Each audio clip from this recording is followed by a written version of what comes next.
అత్తవారింటికి వచ్చిన కొత్త కోడలు కౌసల్యని పిలిచి, అమ్మాయి, ఈరోజు వరకు అబ్బాయి బాగోగులు నేనే చూసుకున్నాను. ఇప్పుడు నీ చేతుల్లో అబ్బాయిని పెడుతున్నాను. ఇక మీదట నువ్వే వాడికి అన్నీను. ముఖ్యంగా వాతావరణం చల్లగా ఉన్నప్పుడు స్నానానికి వేడినీళ్లుండాలి వాడికి.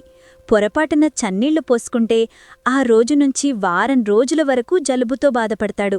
అందుకే ఎప్పుడైనా తీర్థయాత్రలకు వెళితే అక్కడున్న నదులలో కానీ పుష్కరుణలలో కానీ స్నానం చెయ్యక సంప్రోక్షణతోనే నెట్టుకొస్తున్నాడు. ఈ విషయం నువ్వు ఎప్పుడూ జ్ఞాపకం ఉంచుకోవాలి సుమా అని జాగ్రత్తలు చెప్పారు. అలాగే అత్తయ్యా, మీరేమీ బెంగపెట్టుకోకండి. ఇక మీదట నేను చూసుకుంటాను అని కౌసల్య అత్తగారికి మాటిచ్చింది. కొత్తగా పెళ్లైన కొడుకు కోడలికి కొన్నాళ్లు ఏకాంతం ఇచ్చినట్టు అవుతుంది, తీర్థయాత్రలకు వెళ్ళినట్టు అవుతుంది అనుకున్న కృష్ణారావు తల్లిదండ్రులు తీర్థయాత్రలకు బయలుదేరారు. వారు అలా వెళ్ళిన తర్వాత ఒకరోజు ఉదయం కౌసల్య, ఏమండి, మీకు చన్నీళ్ల స్నానమంటే భయమా, పడదా అని అడిగింది. ఏమో, పడదు అన్న భయమేమో. అయితే ఈరోజు నేను చెప్పినట్టు చేయండి, మీకు భయం పోతుంది. ఏమిటది? మనిద్దరం ఒకరినొకరం గట్టిగా కౌగలించుకుని కలిసి స్నానం చేద్దాం. మన మధ్య పుట్టే వేడికి మీకు నీళ్లల్లో చల్లదనము తెలియదు. నిజంగా అలా జరుగుతుందంటావా? ప్రయత్నించడంలో తప్పులేదుగా. పైగా లాభమూ ఉండొచ్చేమో. లాభమా? అదేమిటి? ముందు స్నానాల గదిలోకి పదండి, లాభమేంటో తెలుస్తుంది. నేను వీధి తలుపు, పెరటి తలుపు గడియలు పెట్టి వస్తున్నాను. 2 నిమిషాల తర్వాత వచ్చిన కౌసల్య, ఇంకా లుంగితోనే ఉన్నారా?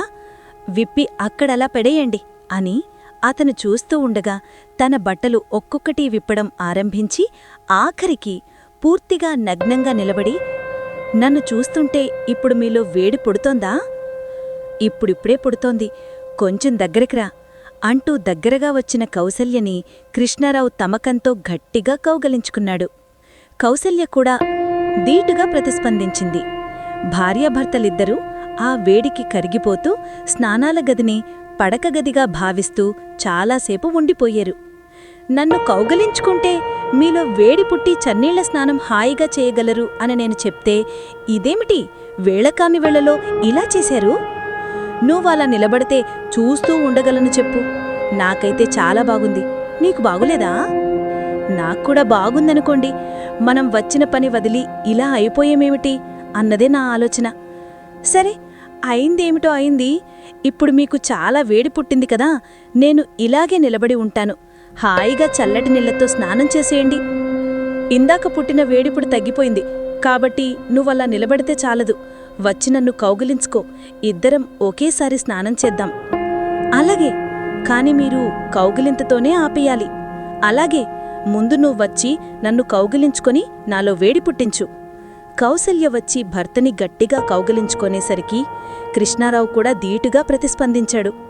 ఈసారి కూడా కౌగిలింతతో ఆగలేకపోయారు. ఆ రోజుకి ఇద్దరూ వేడినీళ్లతోనే స్నానం కానిచ్చి ఉష్ణం ఉష్ణేన శీతలం అన్నట్టుగా చల్లబడ్డారు. రెండో రోజు చేసిన ప్రయత్నంలో ముందు రోజులాగే భార్యని గట్టిగా కౌగలించుకొని వేడినీళ్లు కాకుండా, చన్నీళ్లు కాకుండా నులివెచ్చని నీళ్లతో స్నానం చేయగలిగాడు కృష్ణారావు. 2 రోజులు సాగిన ఆనందానుభూతులలాగే సాగిన 3వ రోజున భార్యని ఇంకా గట్టిగా కౌగిలించుకుని చన్నీళ్లతోనే స్నానం చేయగలిగాడు కృష్ణారావు. ఆ విధంగా కృష్ణారావు చన్నీళ్ల స్నానం చేసే ప్రయత్నంలో తీర్థయాత్రలకు వెళ్లిన కృష్ణారావు తల్లిదండ్రులు వచ్చే వరకు దొరికిన ఏకాంతాన్ని చక్కగా సద్వినియోగం చేసుకున్నారు.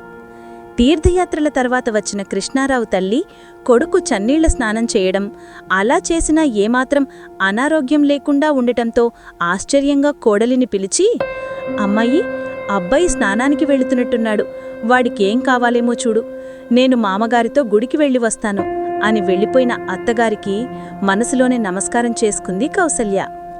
అప్పటినుంచి కృష్ణారావు తల్లిదండ్రులు ఎక్కువగా తీర్థయాత్రలకు కాలం వినియోగిస్తున్నారు. ఇది ఫ్రెండ్స్, ఈరోజు స్టోరీ. ఈ స్టోరీ మీకు నచ్చిందని భావిస్తున్నాను.